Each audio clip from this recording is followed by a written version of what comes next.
Up then the big political controversy right now. Congress General Secretary and Congress senior leader Shakeel Ahmed first made an outrageous statement, followed by a justification where he hit out at political rivals in his new tweet, saying by dramatized hue and cry, the BJP spokespersons are trying to make my statement to divert the nation's attention from NIA's observation.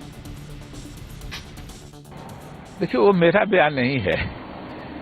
मैंने अपने tweet में भी लिखा है कि NIA ने अपनी chargesheet में वो बातें कही हैं। बीजेपी को जो एनआईए के चार्जशीट में ऑब्जर्वेशन है उन लोगों के खिलाफ या ऐसे तत्वों के खिलाफ, उसके बारे में बताना चाहिए। तो देश का जो ध्यान है वो डाइवर्ट करने के लिए एनआईए के ऑब्जर्वेशन से बीजेपी मेरी शिकायत कर रही है, वो मेरा बयान ही नहीं है। वो तो एनआईए का ऑब्जर्वेशन है। इसलिए बीजेपी को देश को कि ऐसे राजनीति नहीं करने की दिशा में बीजेपी क्या कर रही है वो बताना चाहिए। देश का ध्यान डाइवर्ट करने की कोशिश नहीं करनी चाहिए। वो मेरा बयान ही नहीं है, एनआईए का ऑब्जर्वेशन है। आप कहना चाह रहे हैं कि जो एनआईए ने कहा था उसी को आपने कोट किया है? मैंने एनआईए ने जो कहा था उसी को कोट किया है, और बल्कि जो एनआईए की चार्जशीट का हवाला है वो इंडियन एक्सप्रेस अखबार में और इकोनॉमिक टाइम्स अखबार में, दोनों में मैंने 20 तारीख को ही पढ़ा और 21 को मैंने ट्वीट किया है।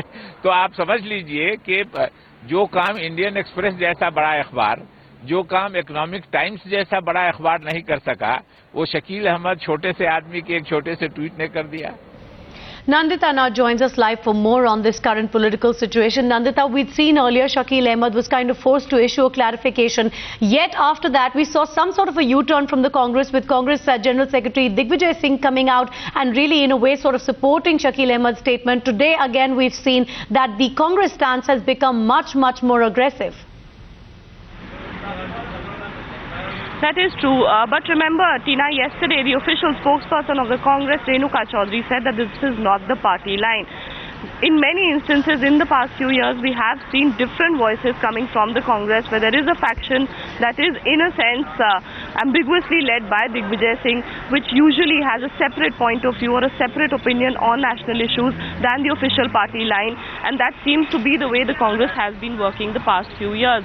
This again is an instance of that Digvijay Singh taking the pro-minority, pro-Shakeel Ahmed view in this entire controversy, but that necessarily is not the party line. Shakeel Ahmed, of course, has been tweeting consistently since he opened the floodgates to this controversy on Sunday morning with the first tweet.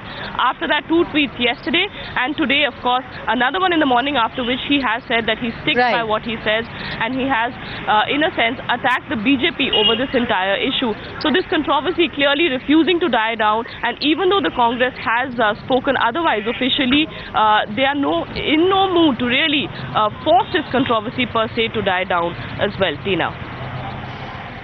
Okay, well, stay on with us, Nandita. Now, like you said, that the Congress is really firing back at the BJP on this. The BJP, meanwhile, has been saying that through comments like this, the Congress are legitimizing terrorism. Let's listen to some of the voices coming in from the opposition. Well, we have never heard, we of course in the Congress party, we have seen people like Mr. Shakeel Ahmed who is trying to, who has made a statement legitimizing the action of Indian Mujahideen, and who have contacts with Pakistan. It's been proven fact. Well, there has been other instances also where a very senior General Secretary of the Congress party has also made similar statements. He calls Osama bin Laden Osama Ji. He calls the Batla House encounter fake. So there are many people in the Congress party who want to legitimize terror in this country, who want to legitimize such elements. So it's not very unusual. But in case the Congress party wants to regret this statement, we would like to seek a categorical response and a reply from Mr. Rahul Gandhi, who is the Crown Prince and the future of the Congress party. Would he like to come back and speak on this statement and let the people of this country know where he stands on this issue of terror and Indian Mujahideen who have links to Pakistan?